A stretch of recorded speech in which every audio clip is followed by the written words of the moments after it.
Hi, it's Steve. Today we'd like to show you how to change the heater assembly on your dryer, and it's a really easy job. All we're going to need is a number 2 Phillips stubby screwdriver, a 3/8 wrench or socket, a 1/4 inch nut driver, and maybe a pair of needle nose pliers. Let me show you how we do it. Now before we begin this repair, the first thing we'll need to do is to disconnect power to the dryer. So either remove the plug or locate the electrical panel and turn off the appropriate breaker or remove the appropriate fuses. And once we've done that, we'll next remove the front panel. Now if you have the opportunity to tilt the dryer back, you can use just a standard number 2 Phillips screwdriver, or if you prefer to do it with the dryer in place, we'll just take a stubby one and in about 1 inch from either side at about a 45-degree angle, you'll find a screw that we need to remove.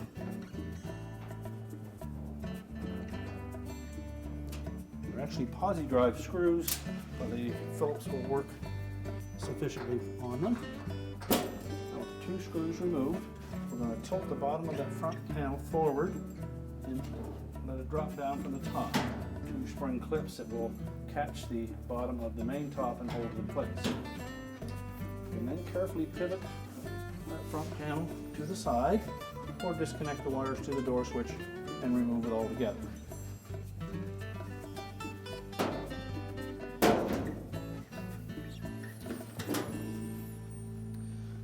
Now next we're going to remove 2 1/4 inch screws from this shield in front of the heating element. You just tilt up on it and release the tab at the top and just set that aside. Now next there's a single 1/4 inch screw that is located just inside the opening.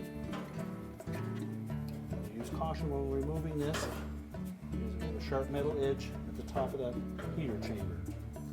Now if you have difficulty accessing that screw with your nut driver, you can also use a 1/4 inch socket on a ratchet. And there's one more screw and it's located at the very back of the heater chamber, and it attaches that heating chamber to the outlet just below the idler wheel. Now there's one more screw to remove, and it's located on a tab at the back of this heater chamber, and it attaches it to the outlet duct assembly. It's right below the drum roller. Just reach in there with your nut driver, remove that screw,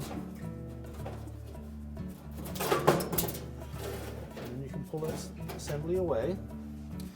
We'll next remove the 2 wires on the front of the thermostat.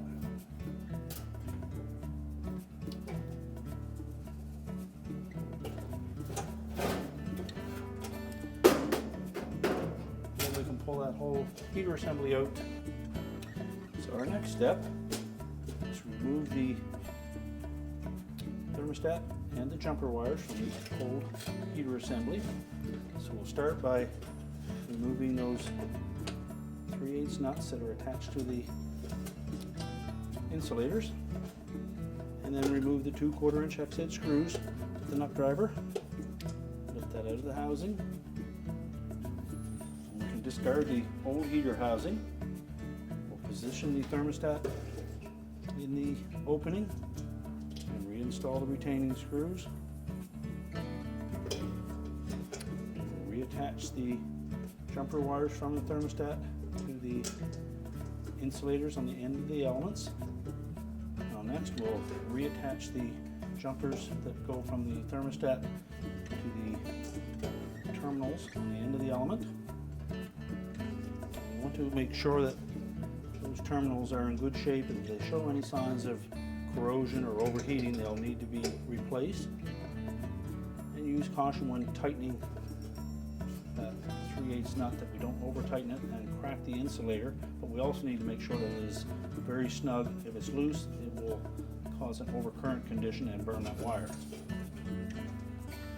We have those reattached.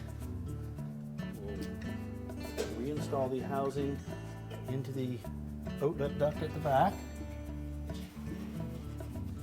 Now before we install that heating chamber back into the dryer, just make sure that the back end of it is nice and round, because that has to fit into that opening in the outlet duct assembly.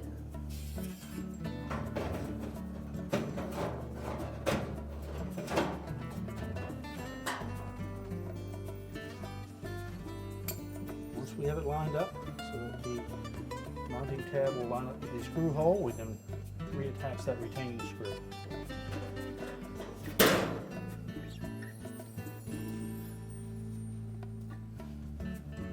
Now next we'll install the single screw to the front of the element into the base. We can then reattach the two wires to the high limit thermostat. And again, make sure that they fit on very snugly and that there is no signs of any arcing or corrosion on those terminals or the thermostat. Well, next we'll reinstall the shield at the front of the element. So we're going to engage this little tab, the slotted opening in the top. Pivot it down and line up the two screws. And just make sure we tighten those screws securely so they don't have any vibration while the dryer is running. And next we can reposition that front panel. So just pivot it around. And we'll engage those two spring clips at the top.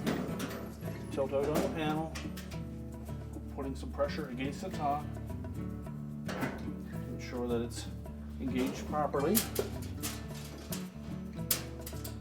We'll then reinstall the two retaining screws at the front.